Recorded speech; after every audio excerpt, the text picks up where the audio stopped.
സംസ്ഥാനത്ത് വരും ദിവസങ്ങളിൽ കനത്ത മഴയ്ക്ക് സാധ്യത.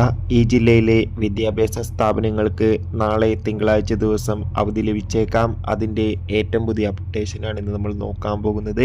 വീഡിയോയിൽ മുൻപ് വീഡിയോ ലൈക്ക് ചെയ്യുക, ചാനൽ സബ്സ്ക്രൈബ് ചെയ്യാൻ വേണ്ടി ശ്രമിക്കുക. സംസ്ഥാനത്ത് വരും ദിവസങ്ങളിൽ ശക്തമായ മഴയ്ക്ക് സാധ്യത ഉണ്ടാകുമെന്ന് കാലാവസ്ഥാ നിരീക്ഷണ കേന്ദ്രം അറിയിച്ചിട്ടുണ്ട്. ഇന്ന് കേരളത്തിൽ 7 ജില്ലകളിൽ യെല്ലോ അലർട്ടും 4 ജില്ലകളിൽ ഓറഞ്ച് അലർട്ടാണ് പ്രഖ്യാപിച്ചിട്ടുള്ളത്. കാസർഗോഡ്, കണ്ണൂർ, വയനാട്, പത്തനംതിട്ട ജില്ലകളിലൊക്കെ മഴയുടെ ശക്തി കൂടുമെന്നും അറിയാൻ വേണ്ടി സാധിച്ചിട്ടുണ്ട്. മിക്കവാറും ഇന്ന് ഓറഞ്ച് അലർട്ട് പ്രഖ്യാപിച്ച ജില്ലകൾക്ക് നാളെ തിങ്കളാഴ്ച ദിവസം അവധി ലഭിച്ചേക്കാം.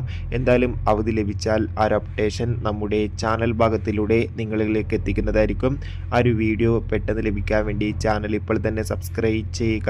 ജൂലൈ ഓഗസ്റ്റ് മാസം OTT റിലീസ് ചെയ്ത ചിത്രങ്ങളുടെ വീഡിയോ ചാനൽ ഭാഗം പരിശോധിച്ചാൽ നിങ്ങൾക്ക് കാണാം. അതൊക്കെ ഒന്ന് കാണാൻ വേണ്ടി ശ്രമിക്കൂ. അടുത്തൊരു വീഡിയോയിൽ കാണുമ്പോൾ ബൈ.